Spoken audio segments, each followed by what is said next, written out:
हरिओम आत्मीय भक्तजनों, सप्रेम जय श्री हरि।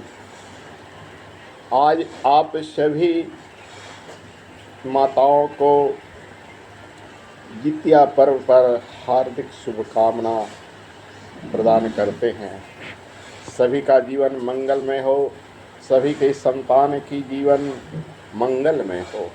साथ ही दो शब्द मैं इस परिप्रेक्ष्य में कहना चाहूँगा। आदि गुरु शंकराचार्य जी दिव्या प्राक्षमापन स्तोत्र में लिखे हैं, कुपुत्रो जायेत क्वचिदपि कुमाता न भवति। पुत्र कुपुत्र हो जाता है लेकिन माता कुमाता नहीं होती है।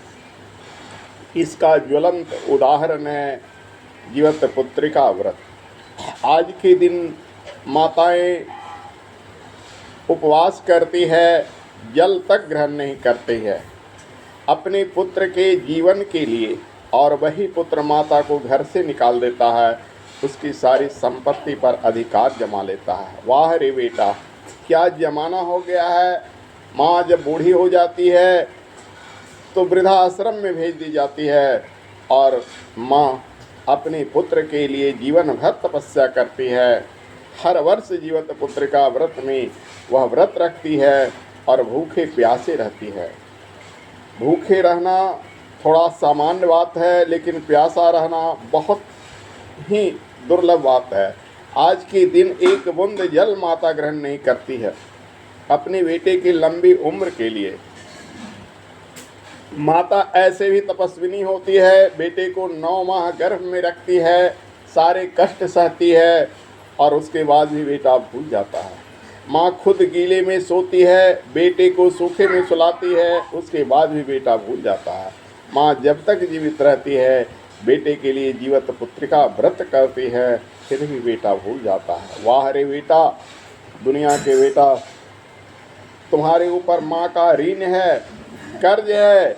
ऐसे माँ का दिल दुखाओगे तो तुम भी कभी जीवन भर सुखी नहीं रह पाओगे, क्योंकि जो माँ तुम्हारे पालन के लिए इतनी तपस्या की है, उस माँ को तुम अगर थोड़ा भी कष्ट दोगे तो कोई भी देवी देवता तुम्हारे ऊपर प्रसन्न नहीं होंगे। इसलिए भक्तजनों, ध्यान दो कि अपनी माँ का सम्मान करो, इज्जत करो, उनकी पूजा करो, उनकी आदर करो, उन्हें हर तरह से तुम प्रसन्न रखो। माँ से बढ़कर कोई भी नहीं है। वाल्मीकि रामायण में लिखा गया है, जननी जन्मभूमि च स्वर्गादपि गरीयसी। माँ और मातृभूमि स्वर्ग से भी बढ़कर है।